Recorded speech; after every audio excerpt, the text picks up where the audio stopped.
Magandang araw po sa inyo, Sir Blair. Lalong-lalo na po sa mga giliw ninyong tagapakinig at tagasuporta sa inyong mga YouTube channel.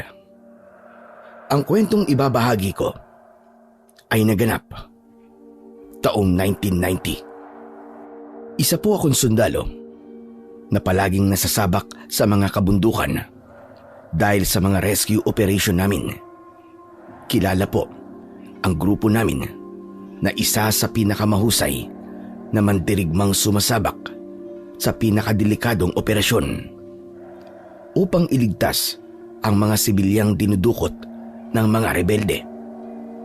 Ngunit ang ibabahagi ko po sa inyo ay kakaiba sa lahat ng mga pinagdaanan ko. Napunta po kasi kami sa isang lugar na walang sino man ang nakakalabas kapag pumasok na roon. Doon na nga po nagsimula ang nakakakilabot kong karanasan. Mula sa kamay ng mga kakaibang nilalang na hindi ko po nakikita sa buong buhay ko. Upang lubusan niyo pong maunawaan, sisimulan ko po ang kwento sa isang operation namin sa baryo ng Dalakitnon, kung saan yun ang naging dahilan kung bakit kami ipinadala sa pinakadelikadong misyon na yun. Kilalanin niyo na lamang po ako sa pangalang Elmo. At ito ang aking kwento. Sir, positive. Dito nga nagkukuta si Commander Tarog. Okay men, get ready.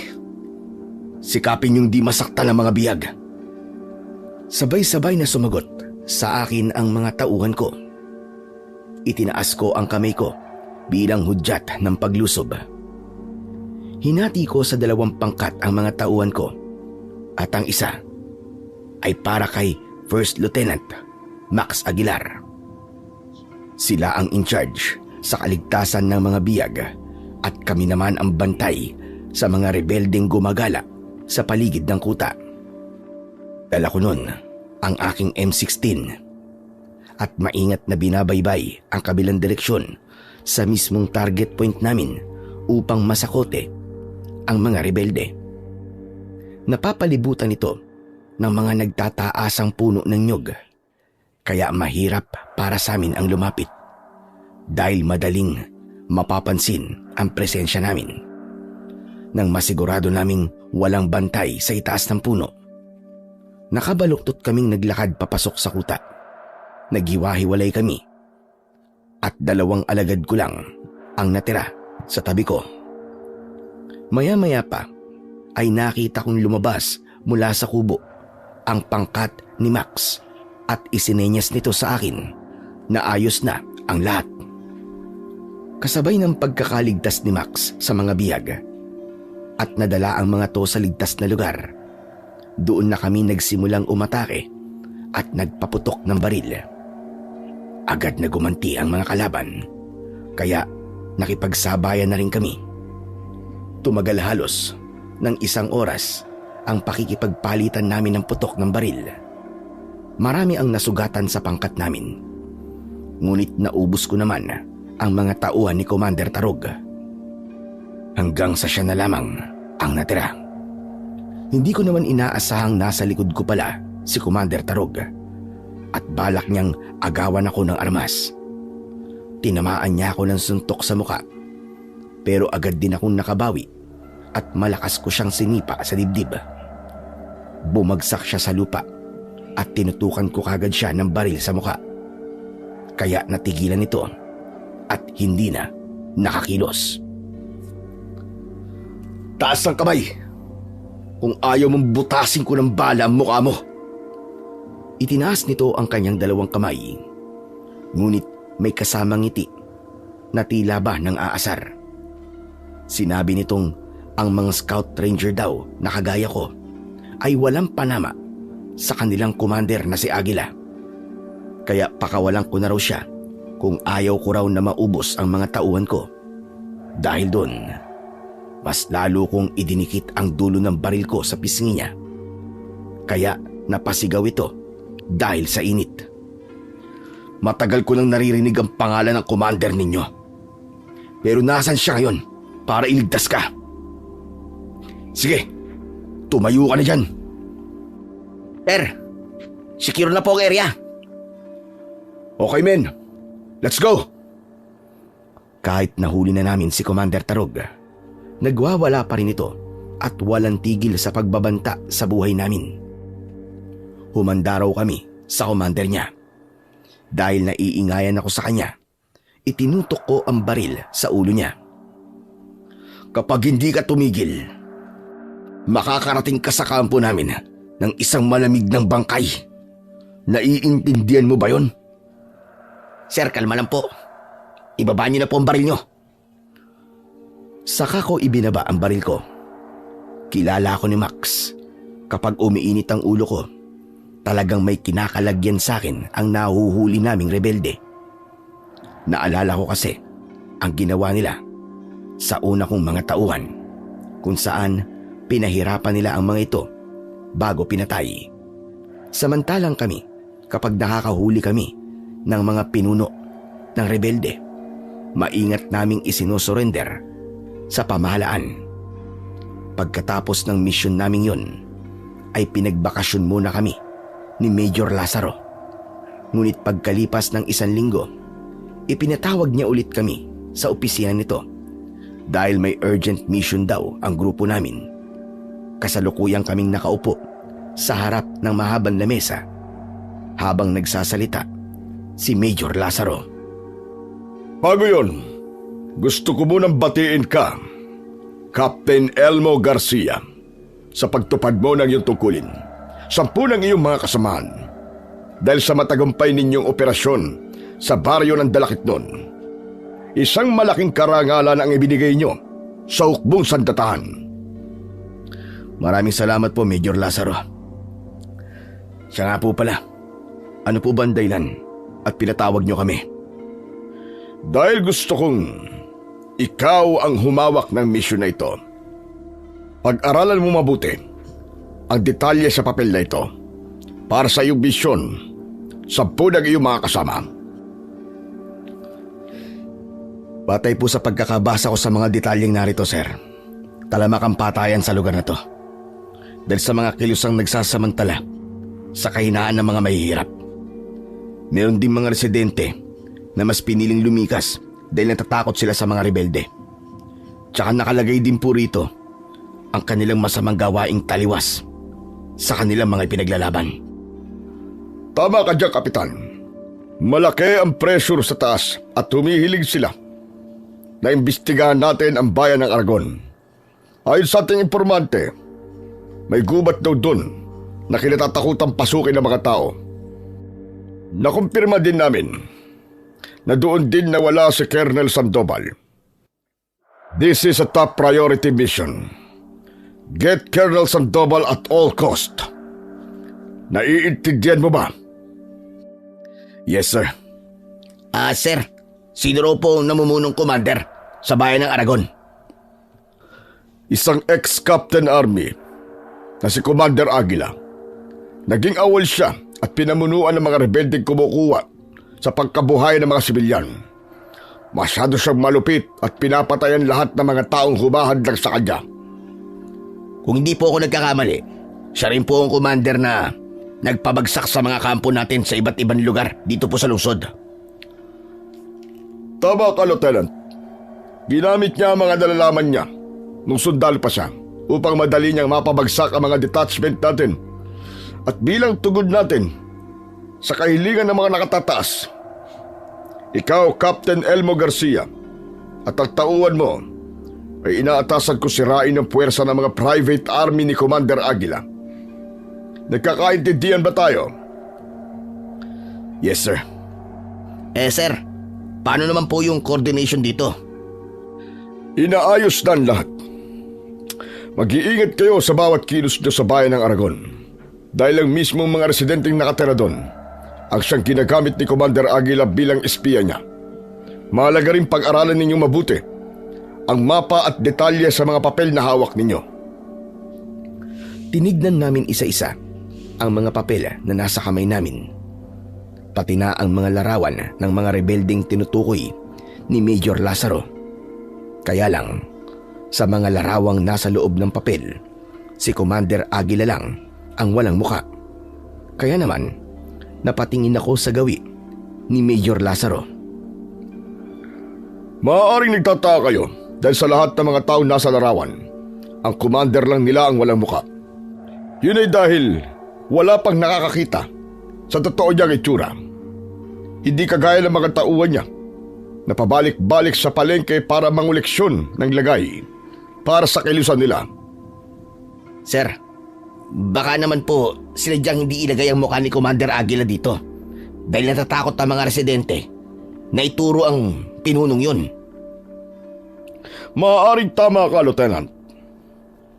Palagi na po naming naririnig ang pangalan ni Commander Aguila, kaya imposible pong wala pang nakakakita sa mukha niya. Sa tingin ko po, malakas ang taong nasa likod niya, kaya malakas ang loob niyang banggain ang gobyerno. Hindi lang malakas, kundi malupit din pinuno. Bueno, hangad ko ang tagumpay ng operasyon ninyo. Salamat po, sir. Okay. Good luck, men. Salamat po. Nang lumabas kami ng opisinang yon, alam naming nasa hukay na kagad ang isa naming paa. Kanya-kanyang paalam sa mga pamilya. Ako naman, sa mga magulang kong may sakit. Kahit nasa barracks na kami, ang mission pa rin namin ang pinag-uusapan namin. Sir, anong iniisip nyo? Ang mission natin ang iniisip ko. Naging palaisipan kasi sa akin kung bakit marami ang nawawalang sundalo sa lugar na yon. Sa totoo lang, sir, ang mission na to ang kakaiba sa lahat. Iba kasi, ang bigat ng nararamdaman ko, sir. Bakit mo naman nasabi ang bagay na yan? Alam ko po kasi ang kwento ng mga sundalong nawala sa gubat na tinutukoy ni Major. Kung papalarin po tayo, pang-anim na unit na tayong susubok pasukin ang gubat na yon. Ano kaya ang meron sa lugar na yun, no?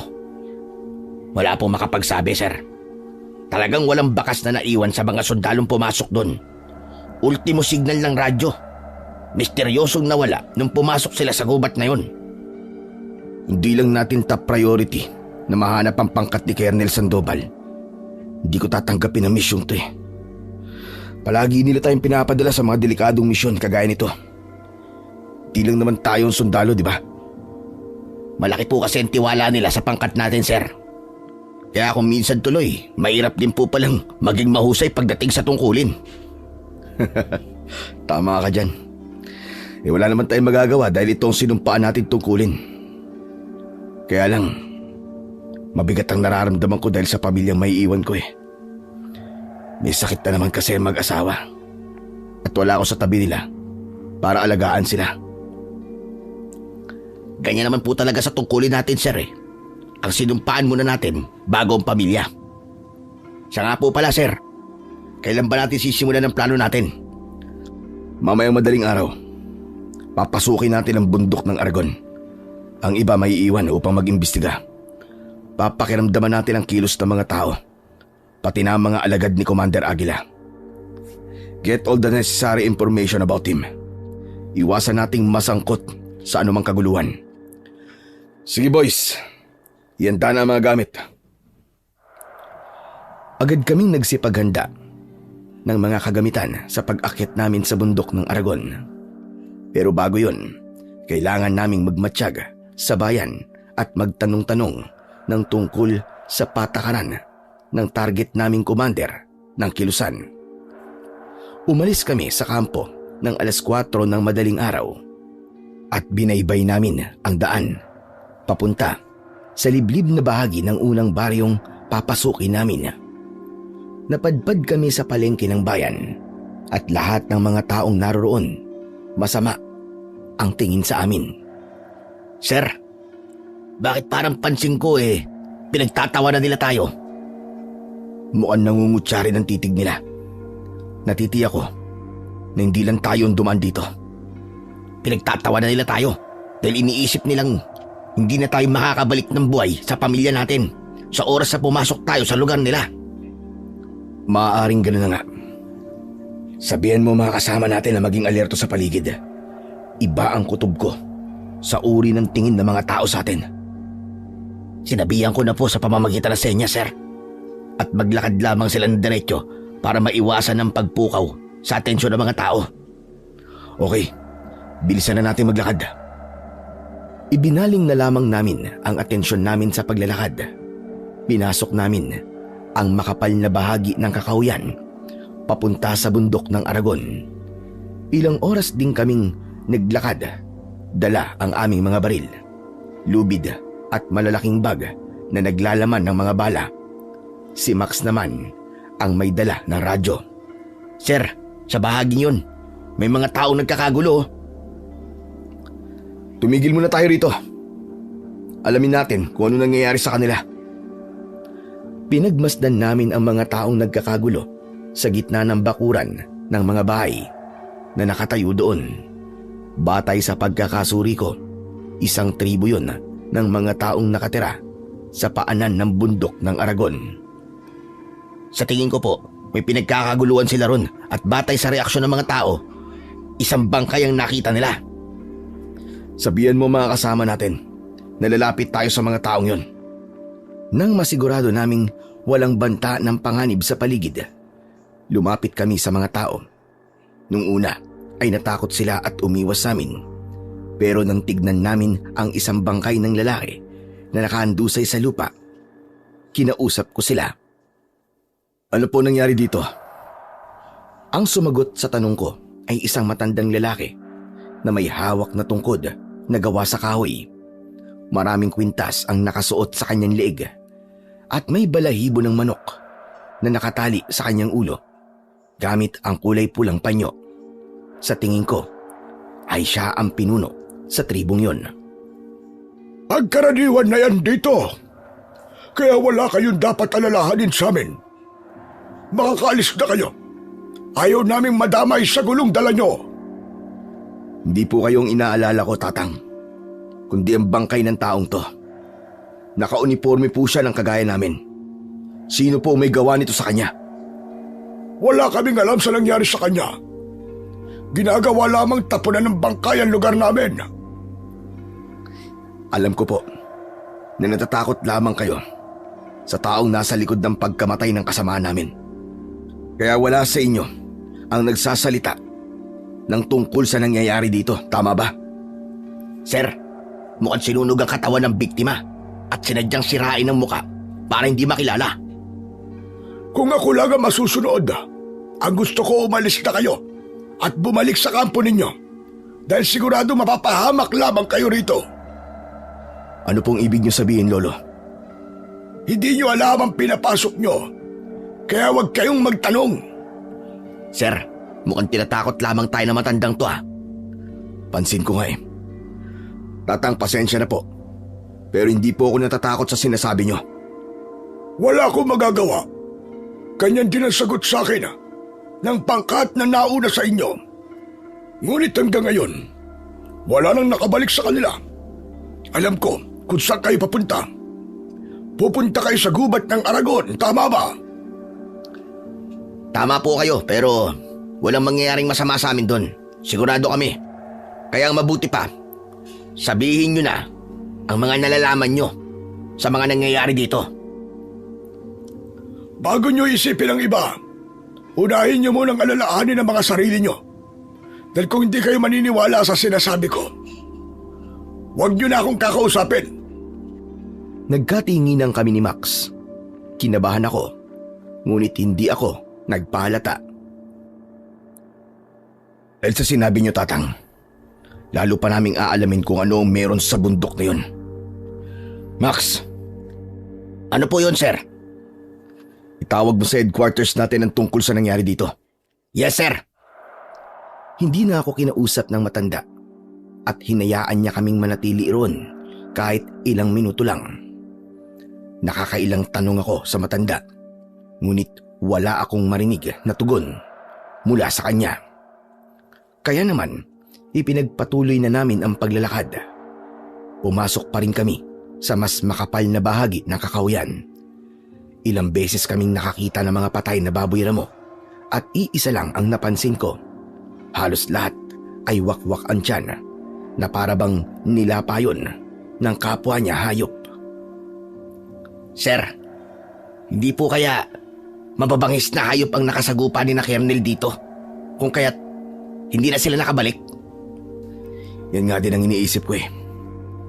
Sa kapal ng kagubatang to, marahil marami rin na mababangis na hayop na naninirahan dito. Kaya mag-iingat tayo. Saglit kaming tumigil sa gitna ng kakauyan upang magplano. Inilatag ko sa damuhan ang buong mapa ng bayan ng Aragon at binilugan ko ang bundok na siyang kinaroroonan namin. Men, kailangan nyo maging alerto sa paligid. Dahil ayon sa mga impormasyong nakalap natin, dating jungle fighters ang mga kalaban natin. Kaya walang puwang ang pagkakamali.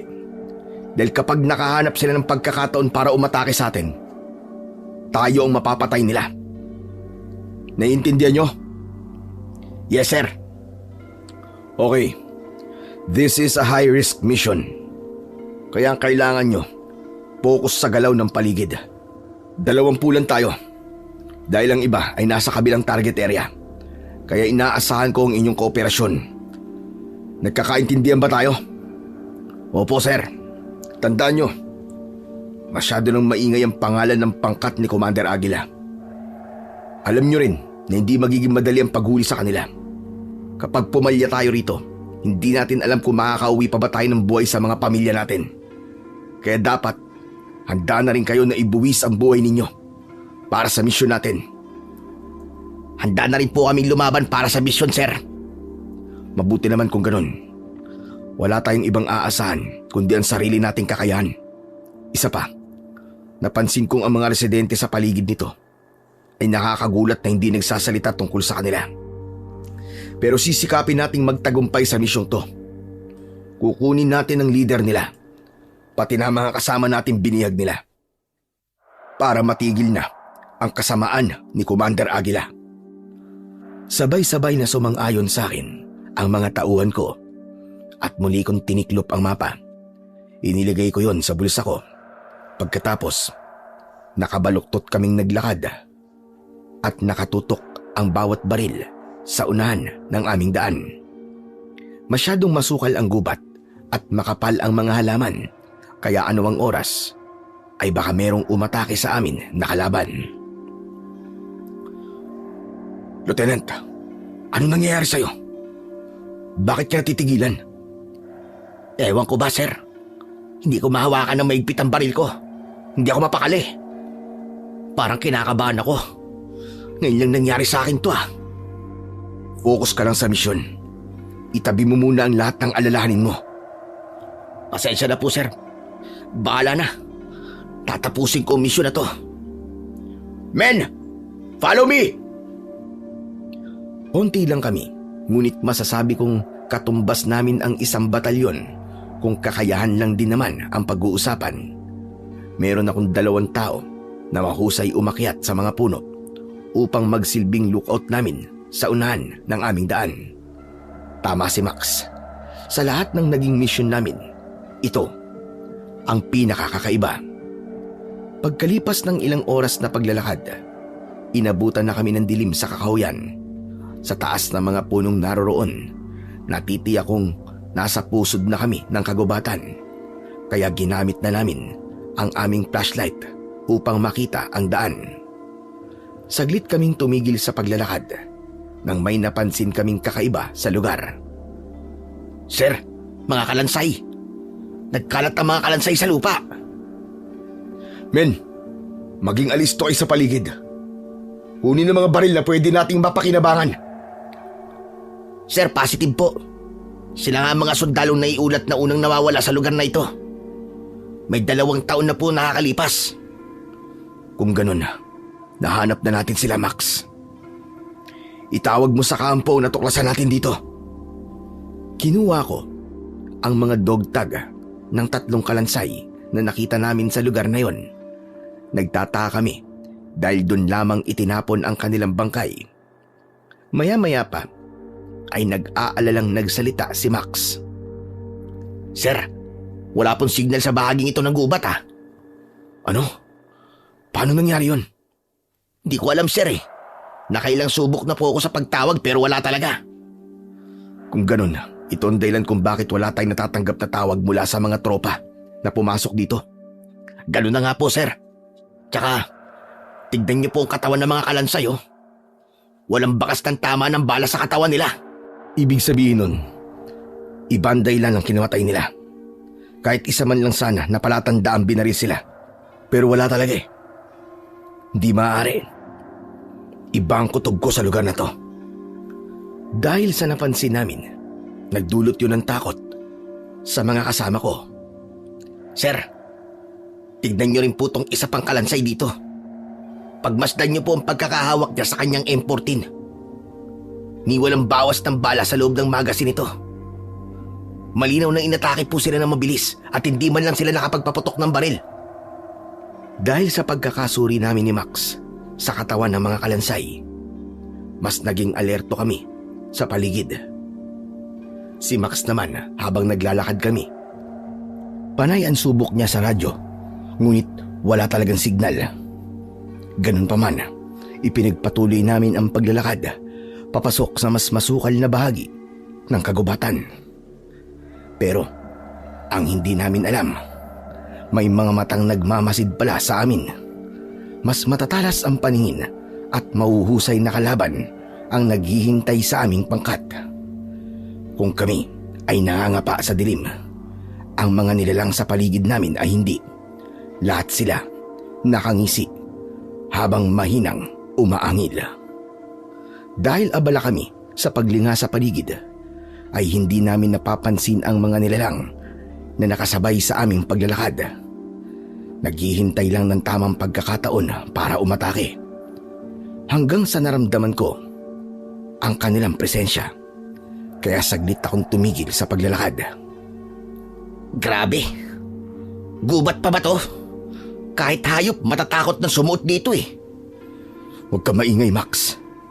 Sir, bakit po? Nararamdaman kong may mga nakatingin sa atin. Tumingin ako sa mga kasama ko, kaya sa pamamagitan ng senyas ko, nagtago sila sa mga halaman at pinakiramdaman namin ang paligid. Kaming dalawa naman ni Max ay dumapa sa damuhan habang nakatutok ang aming baril sa unahan. Diyos ko! May naririnig nga ako, sir. Isang huni na para bang galit na kabayo. Kahit mahina, alam ko nasa paligid lamang natin sila. Sinusundan lang nila tayo. At anumang oras ay aatake sila sa atin. Men, anong status dyan sa kabilang area? Sumagot naman si Alvarado, ang isa sa aming mga kasama, at wala naman daw silang napapansing kakaiba sa paligid. Nang pumagitna ang katahimikan, biglang may nagpaputok ng baril sa kabilang direksyon, kaya doon natuon ang aming atensyon. Alvaro, tignan mo kung ano nangyari sa banda ron. Sumagot ang lalaki at mabilis na nagtungo sa kinaroroonan ng ingay. Ngunit maging ito ay narinig naming sumigaw din. Mabilis kaming tumayo para puntahan ang pinagmumulan ng ingay. Ngunit nagulat kami sa aming nadatnan. Sir, may mga patak ng dugo sa lupa. Pero wala na sina Alvaro at ang mga kasama natin. Hindi maaari ito. Masyadong mabilis sa mga kalaban natin. Mga kasama, talasan niyo ang paningin niyo. Nasa paligid lang natin ang mga kalaban. Sir, tignan niyo. Sa itaas ng puno. Diyos ko, si Alvaro yun Anong ginagawa niya sa taas ng puno? Tinutupok ng apoy ang katawan niya, sir. Paano nangyari yun? Masama to. Hindi natin napansin kung paano nasunog ang katawan ni Alvaro. Dahil sa mga nasaksiyan namin, naging malikot ang liwanag ng aming flashlight.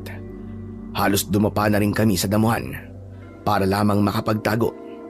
Maya-maya pa ay nakarinig ulit kami ng sigaw sa bandang kaliwa ng aming direksyon. Isa-isang nawala ang mga kasama namin at ang naiiwan na lamang ay ang kanilang hawak na baril. Batay sa mga sigaw nila, para bang nakakita sila ng nakakatakot na nilalang. Dahil doon, nagpaputok na rin ng baril ang iba ko pang mga tauhan. Kahit wala silang tiyak na patatamaan. Bakas sa kanilang muka ang labis na takot. Sir, marami na po nawala sa mga tauhan nyo. Ang masaklap, hindi gumagamit ng baril ang mga kalaban natin dito. Basta nalaman silang umaatake at nawawala na parang bula. Diyos ko, hindi tao ang kalaban natin dito, Lieutenant. Kailangan natin makaalis sa lugar na to. Men! Atras! Umatras kayo! Sa pag-atras namin, ay meron na naman taong sumigaw mula sa likuran namin.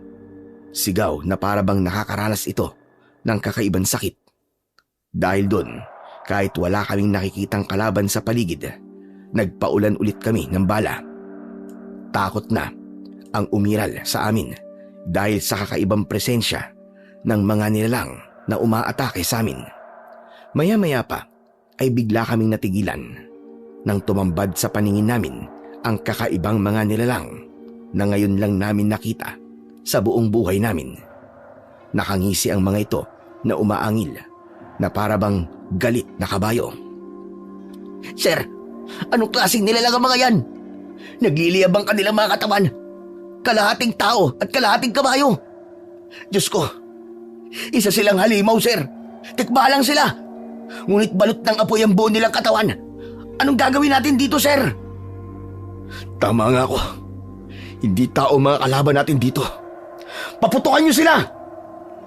Sabay-sabay kaming nagpaputok ng baril, direkta sa katawan ng mga halimaw. Pero naiiwasan nila ang mga bala at mas naging agresibo sa pag-atake sa amin. Isa-isa nilang sinunggaban ang mga tauhan ko. Ang iba, tumalsik sa kakawyan. Ang ilan naman bumagsak sa lupa. Kasunod ng pagbutas nila sa tiyan ng mga tauhan ko, gamit ang mga paa ng mga halimaw na mukhang tikbalang. Kapag tinatamaan naman sila ng bala ng baril, mas lalo lamang lumalakas ang apoy na nakabalot sa kanilang katawan. Natalo ng liwanag nila ang hawak naming flashlight. Doon na nga kami nagkagulo dahil sa labis na takot. Sir, tignan niyo po. Yung isang halimaw na yun, iniangat niya ang kamay niya at lumika siya ng bolang apoy para ibato sa atin. Talon, Max! Sa pagbato sa amin ng bolang apoy, agad kaming nakatalon at nakaiwas. Halos mabingi kami sa lakas ng pagsabog nito na para bang granada. Sir, hindi na tayo makakaligtas dito ng buhay. Sila ang totoong umubo sa mga sundalong unang pumasok sa gubat na to. Tama ka, Max. Pero lalaban ako. Makakaligtas tayo rito. Mabilis kong ipinatong ang baril ko sa ibabaw ng batong pinagtataguan namin. Sunod-sunod nga ang pagpapaputok ko ng baril kahit nasa harapan lang namin ang halimaw na yon. Mabilis niyang naiwasan ang mga bala ko at agad na nakalapit sa akin. Saktong hahawakan niya sana ako sa liig. Mabilis namang kinalabit ni Max ang gatilyo ng kanyang baril at pinatamaan niya sa dibdib ang halimaw. Kaya naman napaatras ito. Pero nabaliwala ang balang yon dahil mabilis na naghilom ang sugat nito. Anak ng putya, oh. Hindi siya tinatablan ng bala. Hindi maaari. Nasa panganib tayong lahat. Muling lumikha ng bolang apoy ang halimaw sa aming harapan at ibinato na naman niya yon sa aming kinaroroonan. Wala na kaming ginawa kundi ang iwasan ang bawat atake nito. Pagbagsak namin sa lupa at pagsilip mula sa kinaroroonan namin, kita namin kung paano nitong inatake ang ibang mga tauhan ko. Dumating pa ang ibang mga halimaw at pinagtig-isahan nilang lahat ang mga natitirang kasama namin. Wala kaming nagawa ni Max kundi ang magtago at panoorin kung paano nila inubos ang mga kasama namin. Sinunog nila ang katawan ng mga ito hanggang sa maging abo. Narinig ko naman ang pag-iyak ni Max. Sir, wala na mga kasama natin. Pinatay na silang lahat. Tayong dalawa na lang ang natitira. Nasira na rin ang radyo at wala na natira sa mga armas natin. Paano na tayo lalaban sa kanila, sir? Dahil sa ingay ni Max, napako ang atensyon ng mga halimaw sa gawin namin. Naku, nalintikan na. Nakita nila tayo, Max. Anong gagawin natin, sir? Ano pa? Di aalis tayo sa lugar na to. Max! Ano? Ba't nakatulala ka dyan? Hindi nagsasalita si Max, pero baka sa mukha niya ang takot. Nanginginig ang kanyang labi habang nakatingin sa tabi ko. Kasunod nun, nakarinig naman ako ng malakas na sitsit. At nang sundan ko yun ng tingin, nakita ko ang isang malaking kobra. Mabilis niya akong tinuklaw sa braso, kaya bigla akong napatayo at pilit kong tinatanggal ang bibig nitong nakabaon sa braso ko. Sir! Bilisan niyo, sir! Papalapit na ang mga halimaw! Max! Hindi ako natatakot sa mga halimaw na yan. Mas takot ako sa kamandag ng hayop ng kobrang to. Bilisan mo! Tulungan mo akong tanggalin ang bibig niya sa braso ko! Sir! Dalhin mo na ang kobrang yan, sir! Lumayo na muna tayo rito! Hindi na natapos pa ni Max ang sasabihin niya dahil lumapit na sa aming kinaroroonan ang mga nilalang. Ngunit tumigil ang mga ito ilang dipaan layo sa amin. Tila natakot sila nang makita ang kobra sa braso ko. Umatungal ang mga nilalang at kasunod nun ay kumaripas sila ng takbo papunta sa madilim na bahagi ng kakahuyan. Ngunit nag-iwan naman sila ng bakas ng apoy sa damuhan, kaya tuluyang lumiwanag ang paligid namin. Ako naman, pilit kong tinatanggal ang bibig ng banakon sa braso ko. Ano ba? Bakit ang lakas mo? Ang hirap mong tanggalin! Sir, umalis na po mga halimaw. Para bang natakot sila dyan sa kobra? Pwede ba, Max, tulungan mo muna ako dito? Kapag hindi natanggal sa braso ko, ang kobrang to, mamamatay ako sa kamandag nito. At mag-isa ka na lang sa gubat na to, kaya bilisan mo na. Saka lang naisip ni Max na tulungan ako. Kapag taranta ang pinairal, hindi talaga magagawa ng maayos ang inuutos. Dahil sa labis na takot ni Max, nagawa niyang kagatin ang katawan ng kobra. Kaya naman, natanggal ang bibig nito sa braso ko at mabilis itong gumapang papalayo sa amin. Nanghihina naman akong napaupo sa damuhan habang dumudugo ang sugat ko. Mabilis ko namang binunot ang punyal na nakatali sa hita ko at ibinigay ko yon kay Max. Ito, sugatan mo ang braso kong tinuklaw ng kobra. Bilisan mo! At ako na ang sisip-sip sa dugo. Sige, sir. Aray, dahan-dahan lang, Max. Sobrang sakit. Kasi, sir, parang may naiwan po sa loob eh. Dalawang matigas na kulay puti. Para bang pangil, sir. Ano? Kinapa kong sugat ko at naramdaman ko nga ang dalawang matutulis na bagay na nakabaon sa laman ko. Ano to? Sir, sa tingin ko, naiwan ang pangil ng kobra sa laman nyo. Lintik na yan, paano to? Sige. Dukutin mo, tanggalin mo. Sir, umalis na kaya muna tayo rito. Natatakot ako eh. Humingi na lang tayo ng tulong sa matandang lalaki na nasa tribo. Hindi ako marunong gumamot ng tuklaw ng ahas eh. Baka sila alam nila kung paano gagamutin yan. Para na rin matanggal ang pangil ng kobra sa braso nyo, sir. Sa palagay mo ba, aabot pa ako doon ng buhay? Oo, sir. Makakaabot pa kayo ng buhay papunta ron. Sigurado ako. Ano sigurado? Tuklaw ng kobra ang pinag-uusapan natin dito. Bawat segundo mahalaga. Makamandag ang hayop na yun. Gusto mo bang unahin na lang kitang patayin dito? Huwag naman, sir. Nagsasabi lang naman ako ng totoo eh. Alam kong hindi pa ako makalat ng kamandag ng kobra sa katawan nyo, sir. Dahil hindi pa naman nangingitim ang paligid ng sugat nyo eh. Ang labi mo, sir, normal lang ang kulay. At wala rin pangingitim sa kuko nyo. Tara na, sir. Dadali na kita ron.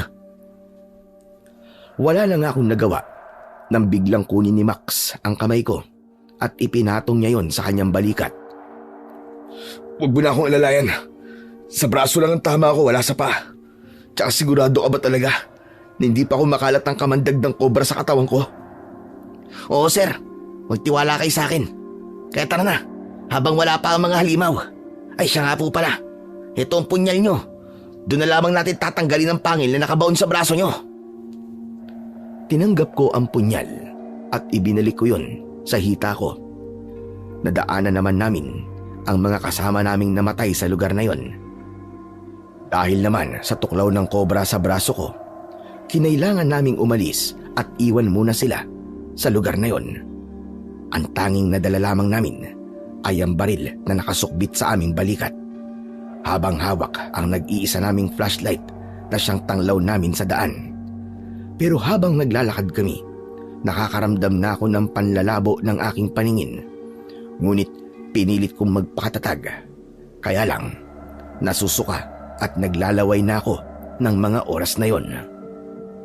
Bakit ganito? Nangihilo ko't nangihina. Sir, anong nangyayari sa inyo? Sabi mo walang kamandag. Pero nararamdaman ko nangihina ako at nanlalabo na ang paningin ko. Bumibilis din ang tibok ng puso ko. Kung ganun, sir, kailangan na po natin magmadali. Baka mabagal lang ang pagkalat ng kamandag. Kaya walang lumilitaw na sintomas sa balat nyo. Akmang hahawakan ako ni Max nang bigla itong napatras at titig na titig sa mga mata ko. Sir, ang mga mata nyo. Ano ang mga mata ko? Ano nakikita mo? Sir, nagbago po ng kulay. Naging dilaw na para bang mata ng ahas. At kumikislap pa, sir. Max, ayoko ng ganyang biro ah. Wala sa lugar ang pagbibiro mo. Hindi, sir. Nagbago talaga ang kulay ng mga mata nyo. Maniwala kayo. Anak naman ng putyaw. Tigilan mo nga ako. Wala akong panahon sa kalokohan mo. Sige na. Umalis na tayo sa lugar na to. Pilit kong binaliwala ang mga sinabi ni Max dahil wala akong ibang hangad noon kundi ang makaalis sa lugar na yon. Gusto ko pang mabuhay at bumalik sa tribo ng matandang nakausap namin kanina.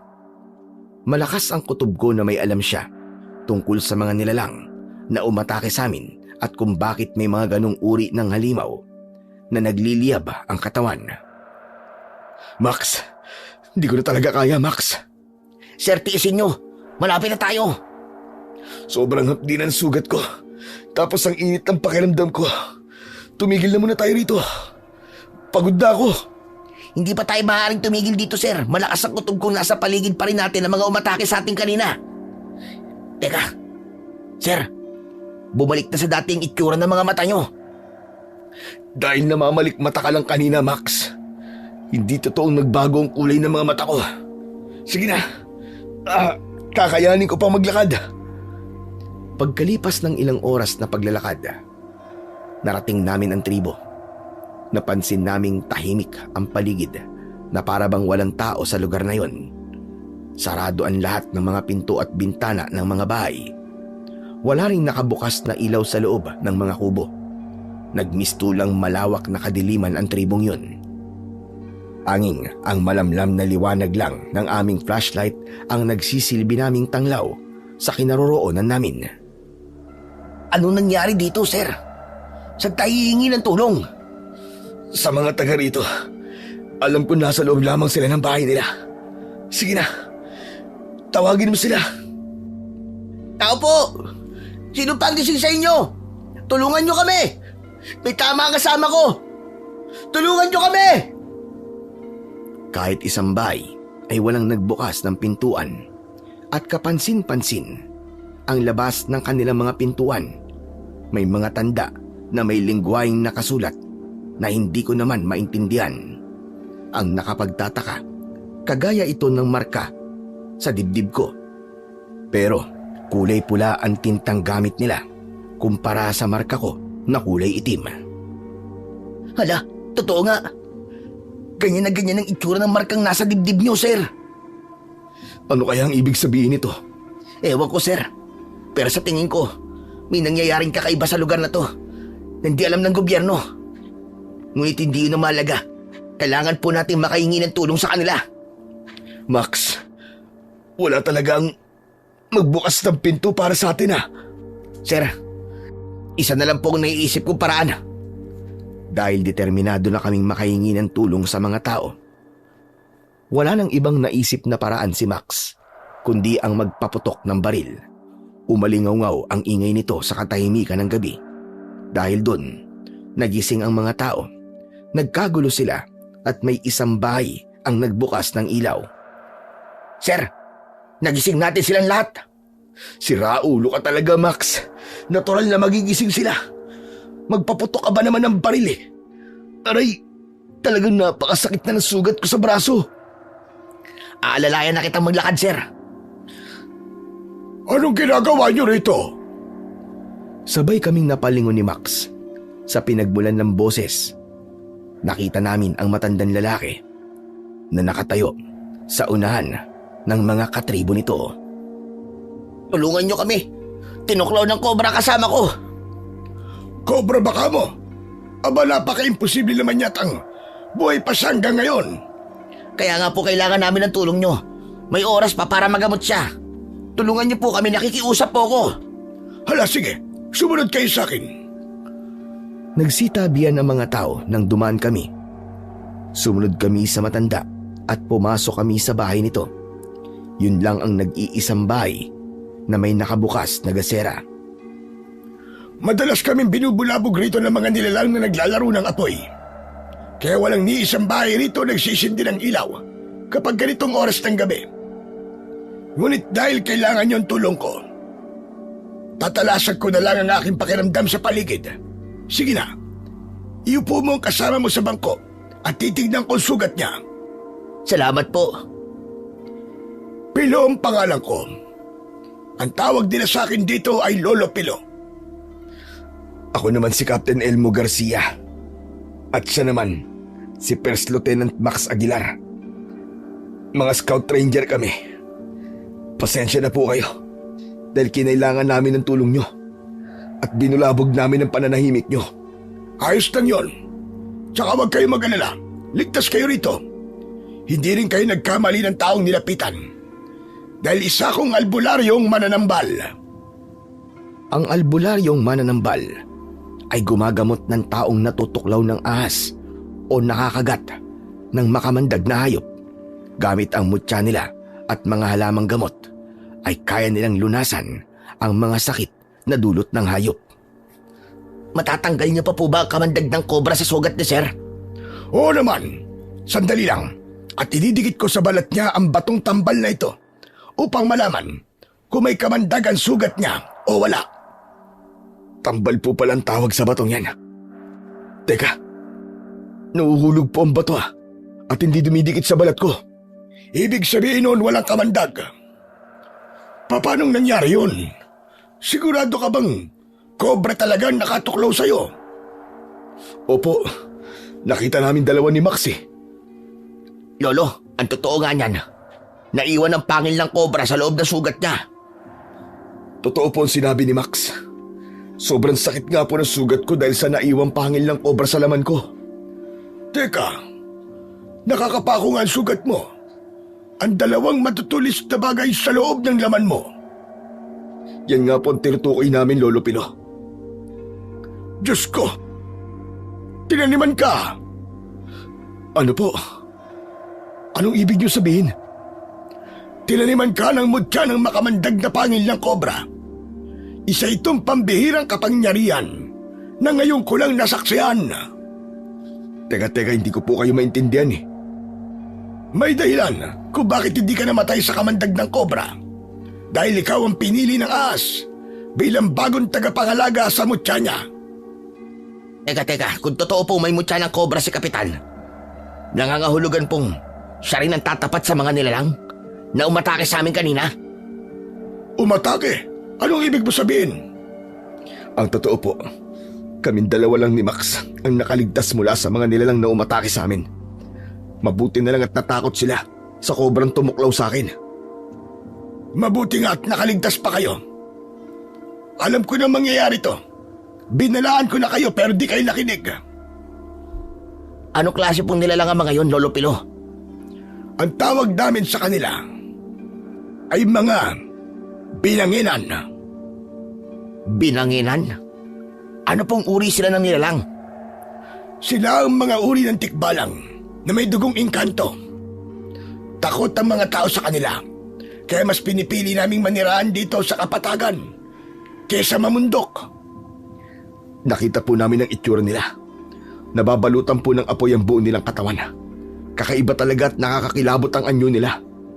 Dahil nga may kapangyarihan silang pagalawin ng apoy at bumuo ng sandata sa pamamagitan nito. Sila rin ang dahilan kung bakit hindi kami nagsisindi ng ilaw tuwing gabi. Pero, bakit sila nasa gubat? Binabantayan nila ang bundok ng Aragon na kanilang tirahan. Nagiiwan din sila ng apoy sa bawat bakas ng kanilang mga paa. Yun ang dahilan kung bakit ang ibang mga hayop na naninirahan sa gubat ay napipilitang umalis upang iligtas ang kanilang mga buhay. Kaya ang pagkakaroon mo ng mutya ay isang biyaya para sa aming lahat. Paano po ito magiging biyaya? Sobrang sakit nga po ng braso ko at ang hirap pong igalaw. Sa una lang yan. Dahil sa pagkakaroon mo ng mutya, magbabago ang lahat ng kakayahan mo. Magagawa mo ng sabayan ang takbo ng mga binanginan kahit gaano pa sila kabilis. Di po ako makapaniwala sa mga naririnig ko mula sa inyo. Tsaka Lolo Pilo, napansin ko po nagbago ang kulay ng mga mata niya kanina. Dahil nga umepekto kagad sa kanya ang kapangyarihan ng mutya ng makamandag na pangil ng kobra. Sino po ba talaga kayo? At paano niyo po nalaman ang tungkol sa bagay na to? Tulad ng sinabi ko, ako ang mananambal na nagmula pa sa lahi ng mga babaylan at albularyo. Kaya alam ko ang lahat ng mga nangyayari sa paligid ko. Wala lang kaming magawa para labanan ng mga aswang na binanginan, sapagkat hindi kami nagtataglay ng ganyang klase ng kapangyarihan. Teka. Ibig po bang sabihin, tanging si Kapitan Elmo lamang ang makakapatay po sa kanila? Tama ka. Ganito rin po ba ang nangyari sa mga kasama namin pumasok sa gubat? Oo, lahat sila pinatay ng mga aswang na binanginan. Kaya maswerte pa rin kayo. Dahil kayo kauna-unang nakalabas ng buhay sa gubat na yun. Marami pa kaming pinag-usapan at ang lahat ng mga yon ay tungkol sa nilalang na nakasagupa namin. Maya-maya pa, itinalian na lamang ni Lolo Pilo ang braso ko gamit ang kulay pula niyang panyo mula sa kanyang ulo. Sige na, magpahinga na kayo. Dahil kailangan ko ng patayin ang ilaw sa bahay na ito. Salamat po sa tulong nyo, Lolo Pilo. Bago ang lahat, gusto ko malaman ninyo na hanggat maaari, wag na wag kayong lalabas ng bahay ko nang di ko sinasabi. Nag-iingat lamang kami dahil madalas kaming salakayin ng mga taon labas. Makakaasa po kayo. Nasusunod kami sa sinasabi niyo. Pero kung may mapapahamak po sa inyo ng dahil sa amin, hindi po kami magdadalawang isip na ipagtanggol kayo. Pagkatapos namin pag-usapan ang tungkol sa nangyayari sa tribo nila, itinanong na rin namin kung ano ang ibig sabihin ng markang nakita namin sa labas ng pinto ng kanilang bahay. Yung pala ang pangontrang ginawa ni Lolo Pilo para ipaalala sa mga binanginan na huwag silang papasok sa loob ng bahay. Simbolo raw yun ng propesiya ng mga binanginan bilang palatandaan ng kanilang katapusan. Takot daw ang pinuno sa markang yun upang maiwasan ang kaguluhan. Hindi na lang sila nagsisindi ng ilaw sa gabi. May marka kong kagaya nun, ngunit mas pinili ko na lamang na wag na munang magtanong tungkol doon. Maya-maya pa, sinamahan kami ng matanda sa magiging silid namin. Dahil sa labis na pagod, agad kaming nakatulog. Kinabukasan ay agad kaming napabalikwas ng bangon dahil sa malakas na boses ni Lolo Pilo. Kapitan Elmo, First Lieutenant Max, kahit na anong mangyari, wag na wag kayong lalabas ng bahay ko. Magtago kayo rito. Mabilis kaming tumayo mula sa higaan namin, ngunit hawak namin ang aming baril. Sumilip kami sa siwang ng dingding ng bahay ni Lolo Pilo at tinignan namin ang nangyayari sa labas. Nakita naming hinarap ng matanda ang mga rebelde habang hawak nito ang tungkod. Ter, may mga rebelde. May dala ang iba ng mga manok. Ang ilang kalalakihan, may mga hila na kalabaw at may sakayon ng mga sako ng palay. Ibig sabihin, sa pilitan na lang kinukuha ang mga pagkain ng mga taga rito. Wala na to sa kanilang pinaglalaban. Teka sir, sa gawin yun, yung lalaking kausap ni Lolo Pilo, hindi kaya siya na si Commander Aguila? Pagkakataon na natin para mahuli siya. Kung talagang siya si Commander Aguila, humanda siya sa akin. Teka, sandali lang, sir. Marami ang madadamay kapag kumilos tayo. Hinawakan ni Max ang kamay kong may tangan sa baril at naalala ko ang sinabi ni Lolo Pilo. Pero ang hirap naman yatang magpigil ng galit kung nakikita kong sinasaktan nito ang matanda. Ano itong nabalitaan ko?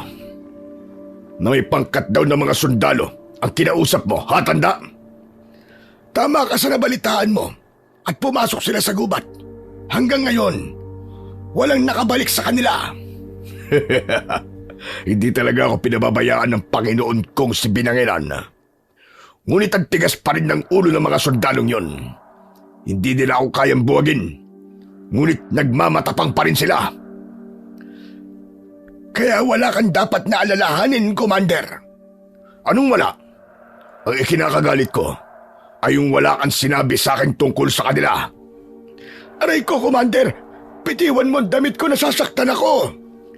Talagang masasaktan ka sa akin dahil nagiging matigas na ang ulo mo. Pasensya na, Commander, kung di ko kagad sinabi sa'yo. Sa susunod, hindi ko nabibitiwan ang damit mo. Papatayin kita sa pamamagitan ng sakal. Naiintindihan mo ba? Oo, Commander, naiintindihan ko. Hindi na rin ito mauulit. Dapat lang, hawak ko kayong lahat at tig-iisang bala lamang kayo. Kung mamalasin pa, ipapakain ko kayo sa mga nilalang na inaalagaan ko. Naiintindihan mo? Oo, Commander, naiintindihan ko.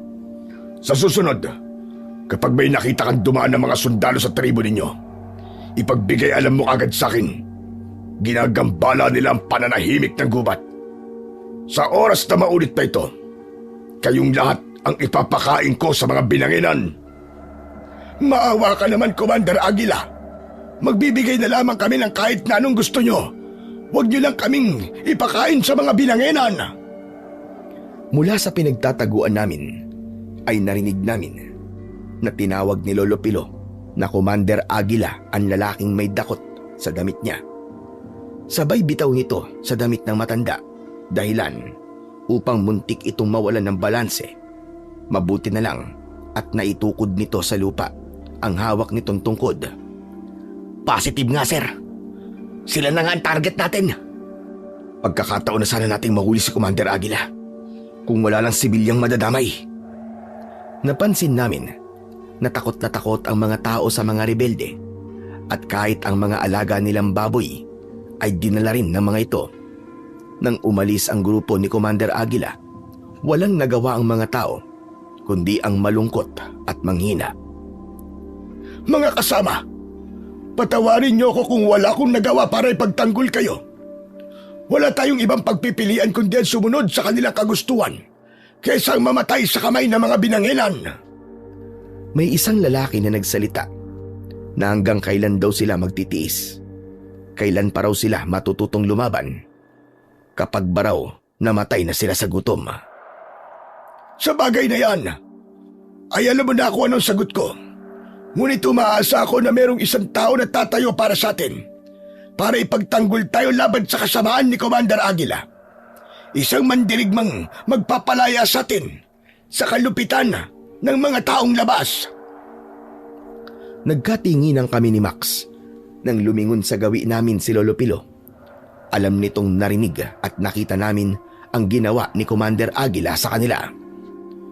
Hinintay lang namin na makapasok ang matanda at malungkot itong naupo sa bangkong nasa harap namin. Ngayong nasaksihan nyo na ang paghihirap namin, anong masasabi mo, Kapitan Elmo? Wala po akong masabi dahil naiintindihan ko po kung bakit natatakot kayo sa kanila. Bukod pa ron, nalaman ko po na sila palang nag-aalaga sa mga Binanginan upang mapanatili ang kanilang puwersa. Tama ka, Kapitan. Ngayong alam ko nang nasa iyo ang mutyang kinatatakutan ng mga Binanginan, kakapalan ko ng mukha ko para humingi ng tulong sa inyo. Tungkulin po namin protektahan kayo laban sa mga masasamang taong yun. Kaya wag po kayo mag-alala. Tutulungan ko po kayo. Siya nga pala, kailangan ninyong lumipat ng ibang mapagtataguan. Dahil kapag nagkaroon ng inkwentro ang grupo ni Commander Aguila, basta na lang silang pupunta rito para magpagamot sa akin. Ayokong madatnan nila kayo rito. Pambihira. Ang kapal din po pala ng apog ng Commander Aguilang yon. Pagkatapos po kayong takutin at pahirapan, sa inyo rin po pala sila humihingi ng tulong medikal? Tama ka, Max. Ang totoo. Sila ang pumatay sa mga nurse na nagme-medical mission sa tribo namin. Inubos sila sa harap namin at tinakot kami na matutulad daw kami sa kanila kapag hindi ko sila ginamot. Nakuyom ko ang aking kamao nang marinig ko ang sinabing yon ni Lolo Pilo. Ang alam ko, may mga buhay pambiyag na minsan kong ginamot dito. Ano po sabi nyo? May ginamot kayong mga biyag? Nakilala niyo po ba sila? Kung hindi ako nagkakamali, mataas na opisyal siya. Parang narinig kong tinawag siya ni Commander Aguila na Colonel Sandoval. Nagkatinginan kami ni Max at nagkaroon ng pag-asang buhay pa nga si Colonel Sandoval. Sir, buhay pa nga si Colonel.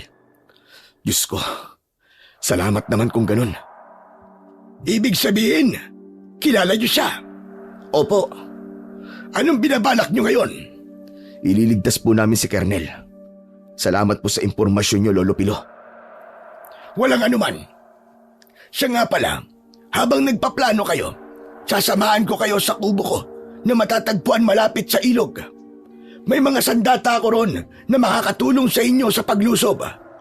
Maraming salamat po talaga sa tulong ninyo, Lolo Pilo. Tulad ng napag-usapan namin, sinamahan kami ng matanda papunta sa kinaroroonan ng kubo nito.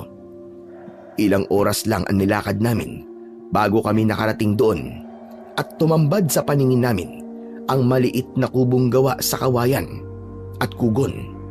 Agad kaming pumasok sa loob nun at nakita namin ang mga nakasabit sa dingding na iba't ibang klase ng armas, pati na ang iba't ibang uri ng mga patalim. Ngunit kakaibang sandata ang kinuha ni Lolo Pilo at iniabot niya sa akin. Nagtataka naman akong napatingin sa muka ng matanda. Lolo Pilo, bakit po itong sandatang itong ibinigay niyo sa akin? Gawa lamang po ito sa kahoy. Gawa nga lamang yan sa kahoy. Ngunit mas makapangyarihan yan sa lahat ng mga sandatang nakasabit sa dingding. Nagmula pa yan sa puno ng balete. Hindi ba't kadalasang ginagawan lagusan at tirahan ng mga engkanto ay ang puno ng balete? Opo. Kaya yan din ang gagamitin mo sandata laban sa mga aswang na binanginan. Galing pa yan sa isang mabagsik na albularyo na kinatatakutan nun ng mga masasamang nilalang. Sa oras na magamit mo yan sa katawan nila, mag-iiwan yan ng malalim na sugat at hindi yun maghihilom. Parang napaka-imposible naman po nito, Lolo Pilo. Walang imposible sa mutya, Kapitan Elmo.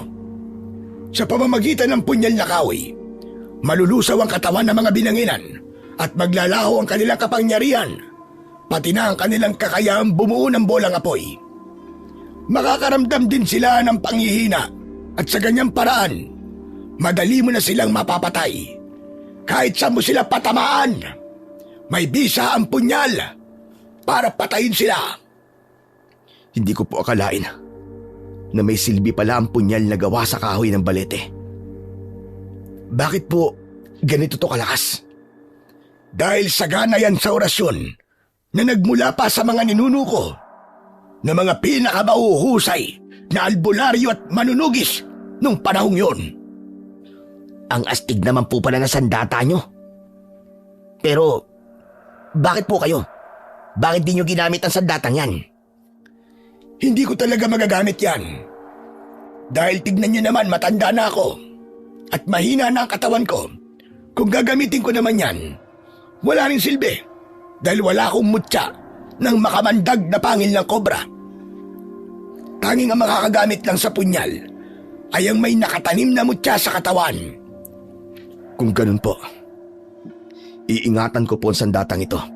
Sir, pagkakataon mo nang matalo ang mga aswang na binanginan, Ay teka, sandali lang po Lolo Pilo. Aling sandata naman ang para sa akin?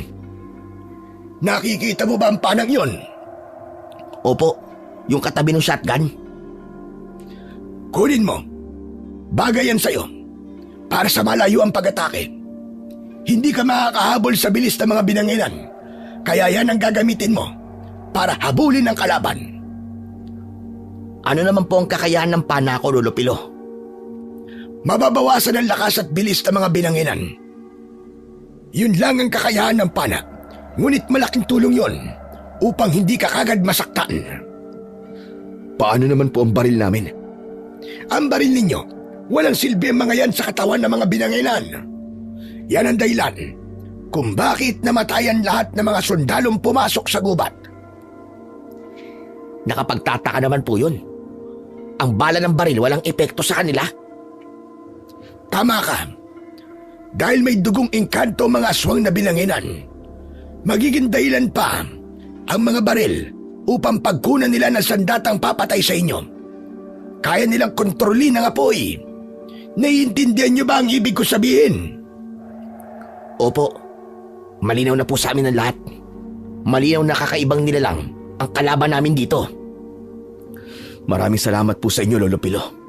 Para sa mga impormasyong ibinigay niyo po sa amin. Pati na po sa sandatang to.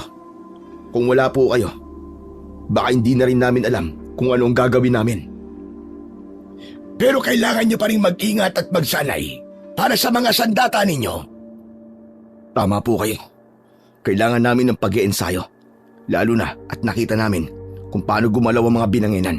Isa pa, masyado silang mabilis para maliitin ang kakayahan nila. Nagkakamali ka, Kapitan Elmo. Sapagkat ang pagkakaroon mo ng mutya ay magbibigay sa iyo ng mga kakaibang kakayahan. Natutumbas sa kakayahan ng mga binanginan. Lahat ng kanilang mga kakayahan, kaya mo nang tapatan yun. Kaya silang mahihirapan sa iyo. Hindi ka nila basta-basta masasaktan at mapapabagsak. May kakayahan ka na rin na magpagaling ng sugat mo. Ano po? May kakayahan akong pagalingin ang sugat ko? Paano po mangyayari yun? Pagmasdan mo. Sige, tanggalin mo ang nakatali sa braso mo. Tanggalin mo ang benda. Makikita mo na marka na lang ng tuka ng ahas ang makikita mo dyan sa balat mo. Tinanggal ko nga ang panyo at laking gulat ko nang makita kong wala na akong sugat roon at 2 itim na tuldok na lamang ang natitira.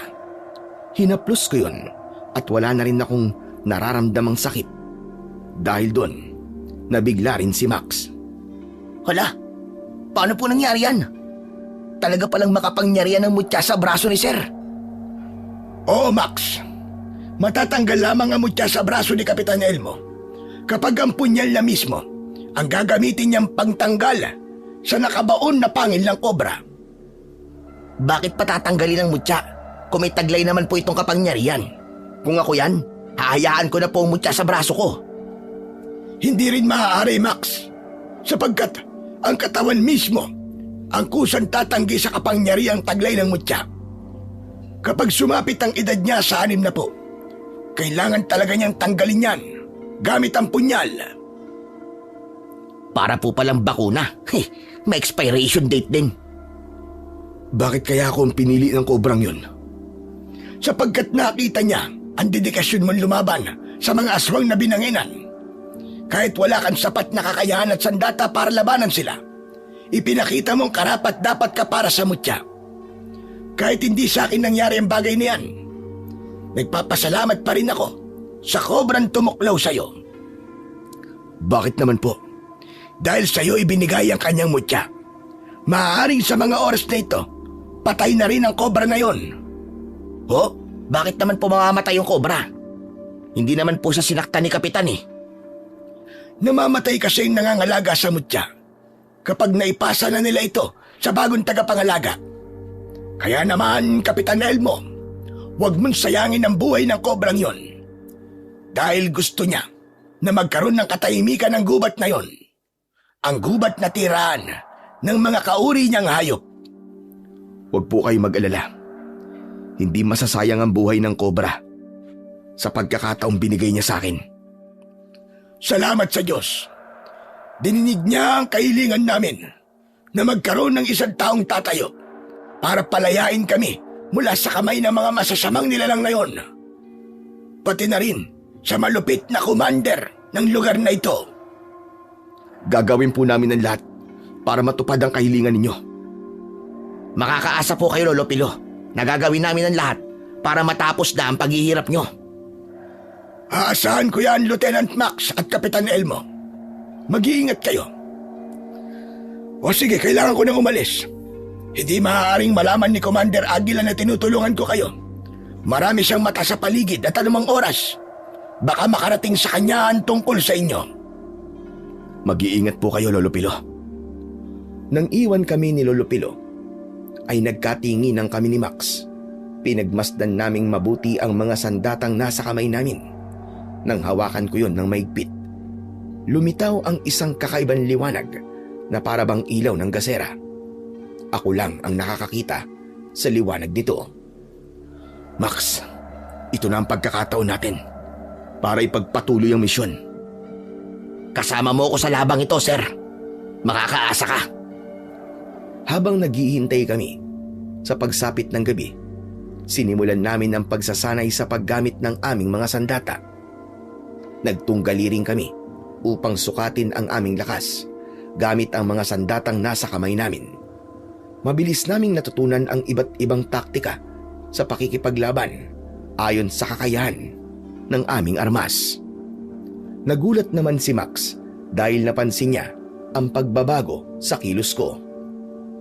Ama nga si Lolo Pilo. Luminaw ang paningin ko kahit madilim ang paligid na para bang may sarili akong ilaw. Ang pandinig ko lumakas din at ultimo yabag ng hayop mula sa malayo ay naririnig ko. Ganon din ang pang-amoy ko at nalalaman ko kung may hayop na umaaligid sa akin. Talagang kakaiba ang naging epekto ng mutya sa katawan nyo, sir.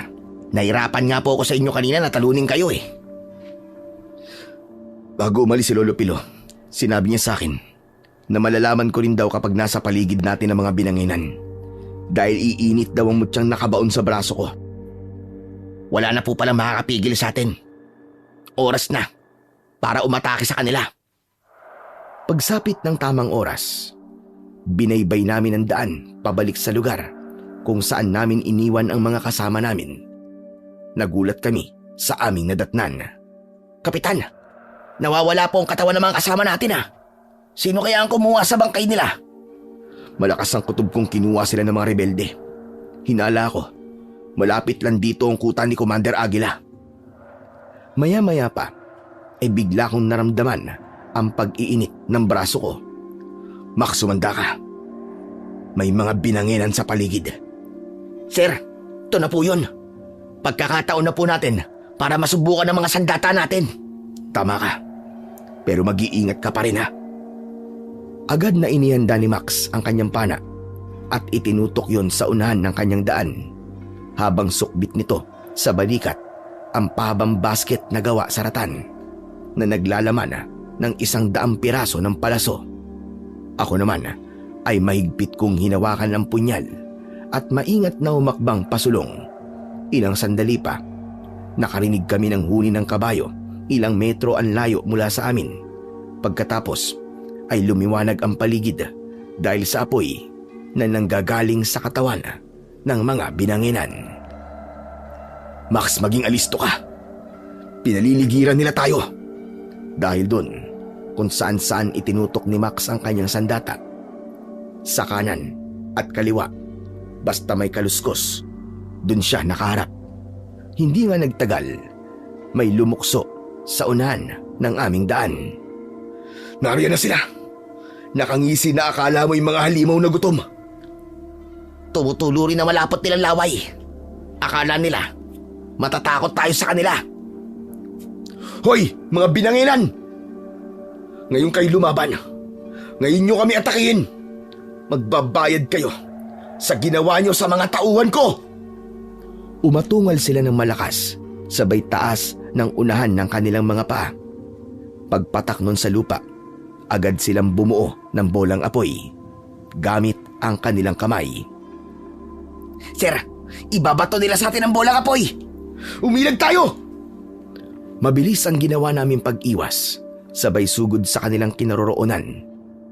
Nauna ang palaso ni Max na bumaon sa isang binanginan. Nanghina ito pero umatake pa rin kay Max. Ako naman, mabilis ang takbo papasugod sa isa pang binanginan. Lumukso ako ng mataas para itarak ang punyal sa likod nito. Umatungal ang binanginan dahil sa labis na sakit. Kasunod ng pagkawala ng apoy na bumabalot sa katawan nito. Napaluhod dito sa lupa at nalusaw ang katawan hanggang sa maging abo. Nakita yon ng isa pang binanginan. Natakot ito kaya kumaripas ito ng takbo papalayo sa akin. Ngunit naging mabilis din ang takbo ko at sinabayan ko siya. Lumukso ako para sumakay sa likod niya. Sa una, naramdaman ko ang init.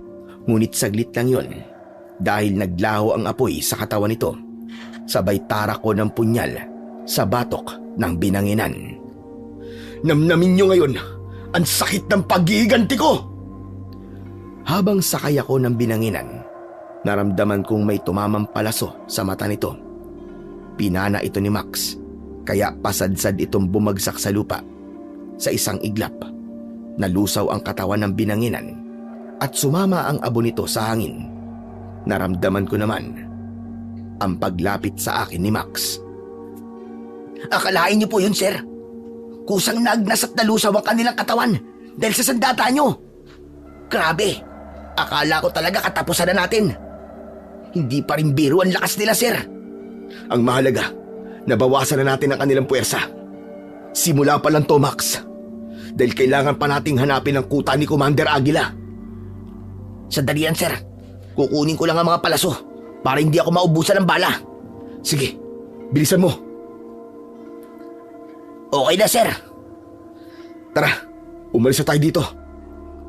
Ginalugad namin ang buong kagubatan at tumagal yon ng halos 2 oras. Saka namin narating ang kinaroroonan ng kuta ng mga rebelde. Mula sa pinagtataguan naming halaman ay pinag-aralan naming mabuti ang galaw ng mga taong naroroon.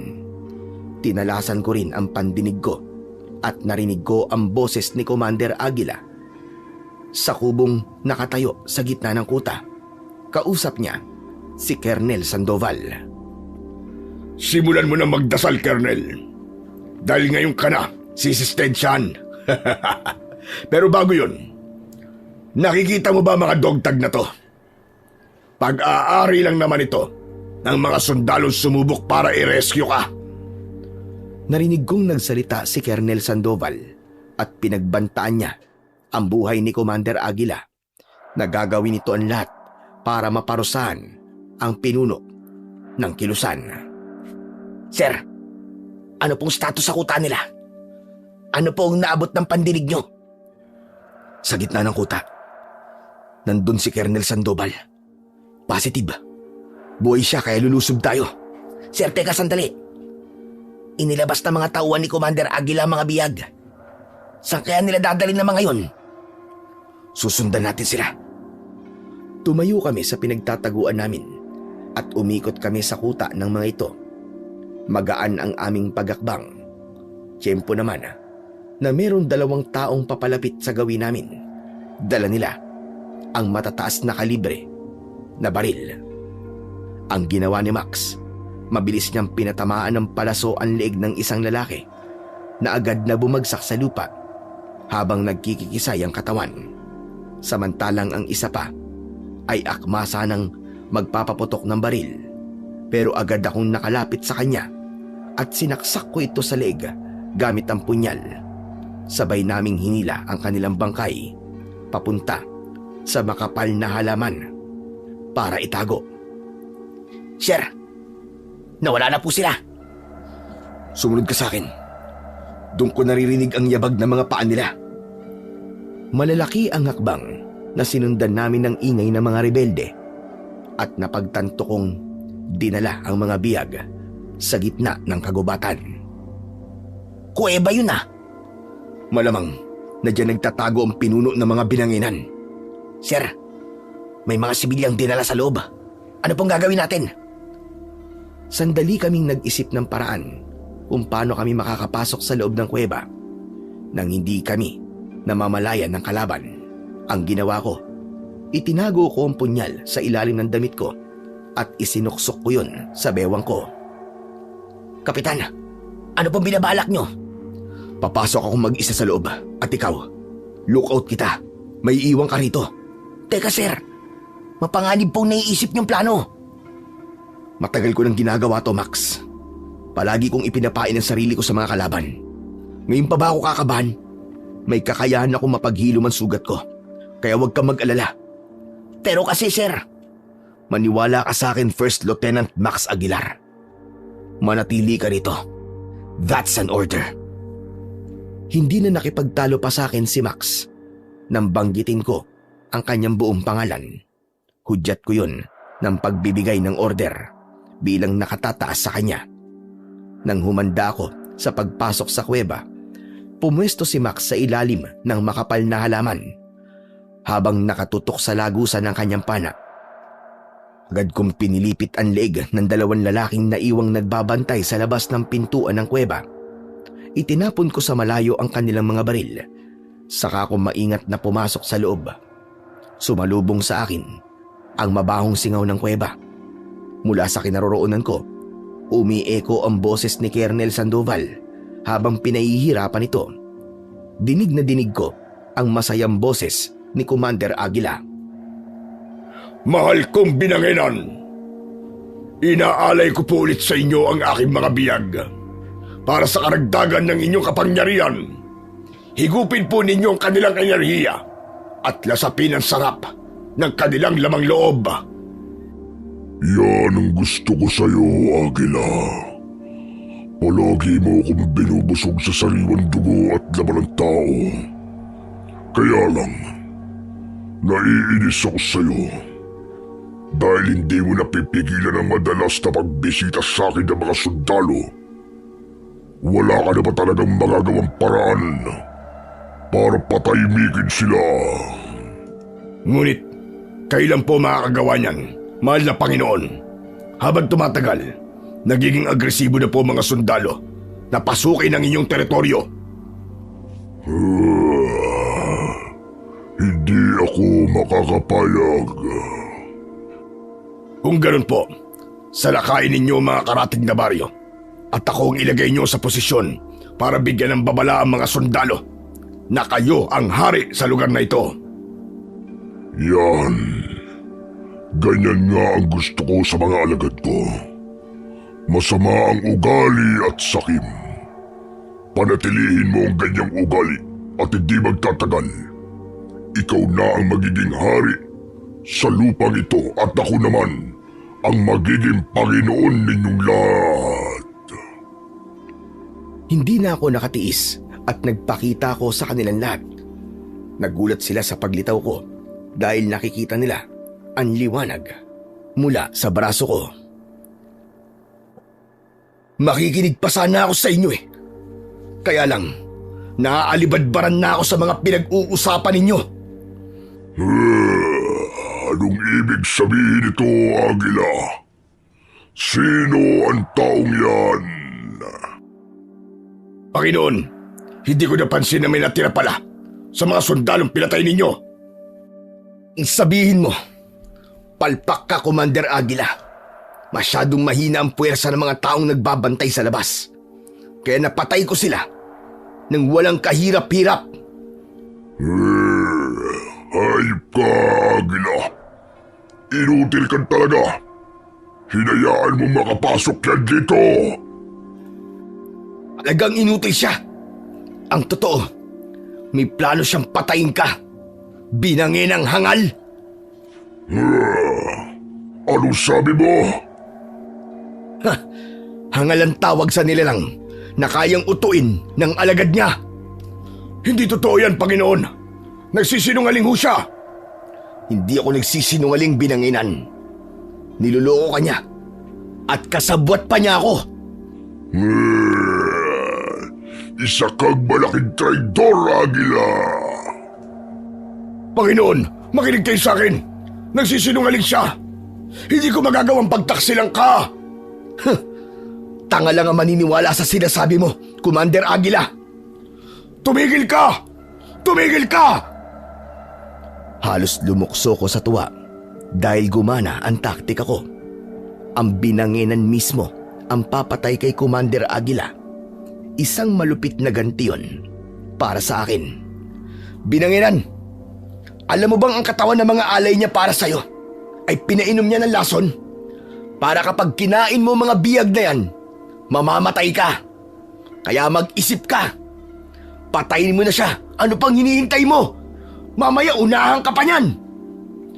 Panginoon, ako paniwalaan mo. Teka, anong gagawin mo sa bolang apoy na nasa kamay mo? Panginoon, wag! Wag! Pinagkatiwalaan kita. Yung pala ay isa kang traidor. Hindi na nga nakaiwas si Commander Aguila nang idikit ng aswang na binanginan ang bolang apoy sa katawan nito. Sinubukan pa nitong tumakbo habang nagliliyab ang katawan, pero sinalubong ko siya ng suntok, kaya tumalsik siya at bumagsak sa saig ng kuweba sa mismong paanan ni binanginan. Tanga ka pala, binanginan eh. Napaniwala kitang traidor. Ang tapat mong alagad. Anong sabi mo? Naisahan kita, hunghang. Kaya naman, mag-isa kang haharap sa akin ngayon. Teka, niloko mo ko? Ang hina mo naman palang umintindi. Oo, niloko kita. Hindi maaari to. Pagbabayaran mo to, hayop ka! Yun ay kung may makukuha kang kabayaran mula sa akin. Mabilis kong hinugot ang punyal ko mula sa bewang, saka sumugod sa kinaroroonan ng mga nabigla niyang mga alagad. Lahat ng nilapitan ko ay binigyan ko ng tig-iisang saksak sa kanilang leeg at batok. Si Colonel Sandoval naman ay nagtago sa likod ng malaking bato kasama ang ibang mga bihag. Max, patayin mo ang lahat ng mga nilalang na nasa labas. Colonel, huwag po kayong lalabas sa pinagtataguan nyo. Tumakbo ang mga tauhan ni Commander Aguila papunta sa labas ng kuweba. Pero isa-isa rin silang bumagsak sa lupa dahil sa palasong bumabaon sa kanilang leeg mula sa pana ni Max. Ako naman ay nagmistulang makikipagtunggali na sa mga kalaban, pati na sa ibang mga rebelde at binanginan na naiwan sa loob ng yungib. Anong nangyayari? Bakit ang bilis at ang lakas mo? Hindi kita matamaan. Teka, anong nakikita kong liwanag sa braso mo? Alamin mo, nang gumana naman ang utak mo, hayop ka! Nang mapagtanto ng pinuno ng mga aswang na binanginan kung ano ang nasa braso ko, sinikap nitong umiwas sa bawat pag-atake ko at tumakbo itong palabas ng kuweba. Dahil nakaabang si Max, pinana nito ang aswang at tinamaan ito sa tagiliran. Ngunit tuloy lang ito sa pagtakbo para tumakas. Nadaanan ko naman si Max at sinabi ko sa kanyang puntahan sina Colonel sa loob ng kuweba. Ako naman ay hinabol ko ang tumatakas na binanginan. Pero pagdating sa gitna ng talayban, bigla siyang tumigil sa gitna. Nakangisi itong nakataas ang braso at sa kamay nito ay nabuo ang bolang apoy. Hindi sa lahat ng oras ay may kakayanang mutya ng makabandag na pangil na kobra para patayin ako. Hindi rin sa lahat ng oras magtatagumpay ang kagaya mong kampo ng kadiliman. Walang puwang ang mga kagaya mo sa mundo namin. Nagkakamali ka. Kung may karapatan kayo mga tao, may karapatan din kami. Kami ang inaalisan ninyo ng karapatang mabuhay sa lupang hindi nyo naman pag-aari. Hindi nyo rin naman pag-aari ang lupang to. Pero pinagkakait ninyo. Ipinagtatanggol lang namin ang aming tirahan na patuloy na sinisira ng mga taong kagaya mo. Kahit na nagkamali pa ang mga taong kagaya ko, wala pa rin kayong karapatang pumatay ng tao. Tumigil ka. Simulan na natin ang laban. At susunugin kita. Nagkapangyarihan ko. Yun ay kung magtatagumpay ka, animal ka! Nagulat ako sa biglang pagbato niya sa akin ng bolang apoy na tumama naman sa tiyan ko. Umangat ang paa ko sa lupa dahil sa malakas na puwersang tumama sa katawan ko. Nasunog ang pang-itaas kong damit kaya napilitan akong hubarin ito. Dahil doon, tumambad sa paningin ng kalaban ang marka ko sa dibdib. Hindi maaari. Ikaw yun. Oo, ako nga.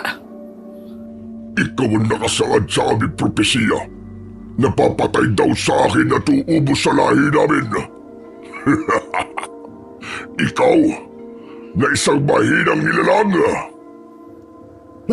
Mahina pala. Pues, ako mismo ang tutupad sa propesiya ninyo. Humanda ka! Patay kong patay! Ako ang unang sumugod sa kanya. At dahil sa bilis ko, hindi niya naiwasan ang pagtama ng punyal ko sa dibdib niya. Pero nagulat ako dahil hinawakan lang niya yon at naglaho ang sugat nito. Teka, akala ko... Akalang ano? Akala mo mapapatay mo ko ng punyal mo? Ako naman ngayon ang aatake sa'yo! Dala ng labis kong pagkabigla. Hindi ko naiwasan ang pagtama ng suntok niya sa dibdib ko. Pasadsad akong bumagsak sa talahiban. Hindi pa man ako nakakabawi ng lakas at nakakatayo ng lubos. Mabilis nang nakalapit sa akin ang pinuno ng mga binanginan at sinalakay niya ako sa leeg. Naglagablab ang kanyang kamay, kaya't unti-unti akong napapaso. Pero nararamdaman kong kumukontra ang aking mutya. Kaya kahit papano, nalalabanan ko ang pagkalapnos ng balat ko. Hindi mo siguro inaasahang matatapatan ko ang lakas ng mutya mo. Nang malaman ko tungkol sa propesiya, pinaghandaan kita. Walang makakatalo sa akin! Nagpapapadyak ako upang makawala sa pagkakasakal niya. Hindi ko rin binibitiwan ang punyal ko. Isinaksak ko yon sa braso niya, pero hindi niya ito iniinda. Ramdam na ramdam ko ang init ng kanyang kamay sa leeg ko. Umangat na rin ang mga paa ko sa lupa. Habang nakakaramdam ako ng panghihina, nakita kong may lumipad na palaso sa ere at bumaon yun sa braso ng binanginan. Ang braso ko! Bumao ng palaso! Sino may gawa nito? Ako may gawa niyan! Pakawalan mo si Kapitan! Muling nagpakawala ng palaso si Max. Tumama ulit yun sa braso ng aswang na binanginan. Kaya nabitiwan niya ako. Nagkaroon tuloy ako ng pagkakataon para maisaksak ko sa kanya ang punyal ko. Bumao ng punyal sa dibdib ko! Magbabayad ka! Papatayin kita! Heto pa! Saluin mo to! Umikot ako at sinipa ko ang punyal na nakabaon sa dibdib niya. Kaya mas lalong lumalim ang pagkakabaon nito. Hindi pa ako nasiyahan. Pinagsusuntok ko siya sa kanyang tagiliran. Sa kabila ng sakit na nararamdaman nito, sinubukan pa rin ito na mabuo ang bolang apoy para ibato sa akin.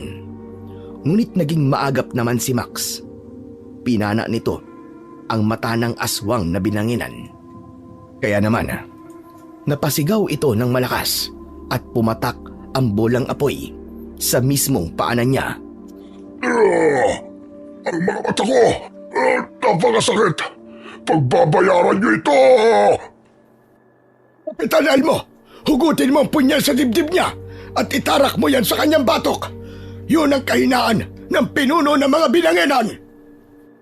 Nagulat talaga ako sa biglang pagdating ni Lolo Pilo kasama ang mga tao sa tribo na merong mga dalang sibat. Kapitan! Ngayon na! Mabilis akong tumalima sa utos ng matanda at agad kong binunot ang punyal sa dibdib ng binanginan. Umikot ako at lumukso para sumakay sa kanyang likod. Sa kaubod lakas na itinarak ang punyal sa batok nito. Kitang-kita ko ang pagbulwak ng kulay itim ng dugo. Pati na ang pagkawala ng apoy na bumabalot sa kanyang katawan. Hayop kang demonyo ka! Ito pa ang isa! Hindi maaari! Hindi maaari to! Bumaon ang talim ng punyal ko sa batok nito at tumagos yun hanggang sa leeg nito. Bumagsak ito sa lupa habang bumubula ang bibig.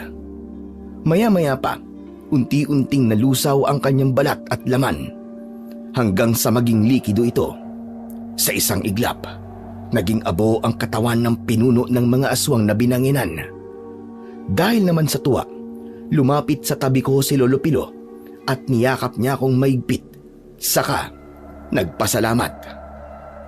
Akala ko talaga hindi ako magtatagumpay dahil di ko inaasahan ang kakayahang yun ng pinuno ng mga binanginan. Mabuti na lang at dumating si Lolo Pilo. Samantala, napalaya namin ang lahat ng mga biyag pati ang mga tao sa tribo. Nakuha ko rin ang dogtag ng mga kasama ko at masaya kaming nakabalik sa kampo. Bilang pagbibigay ng karangalan sa aming kabayanihan, ay itinaas ang aming ranggo. Si Max, ang kapitan, at naging major naman ako.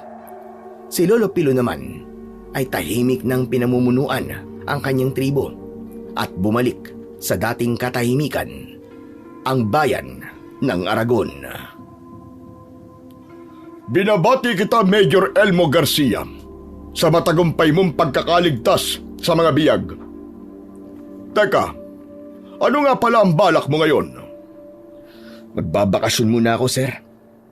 Gusto ko munang makasama ng matagal-tagal ang mga magulang ko. Sa kasalukuyan po, ay retired na ako sa pagiging scout ranger. Ang mutya naman ng makamandag na pangil ng kobra ay matagal ko nang tinanggal sa braso ko dahil hindi ko na kinakaya ang sakit nun sa tuwing malamig at mainit ang panahon. Mabuti na lang at bago namatay noon si Lolo Pilo ay tinulungan niya akong matanggal ang mutya. Ginawa niya itong kwintas at nakasabit na lamang ito sa leeg ko. Hanggang ngayon, naaalala ko pa rin ang karanasan kong yun sa kamay ng mga aswang na binanginan.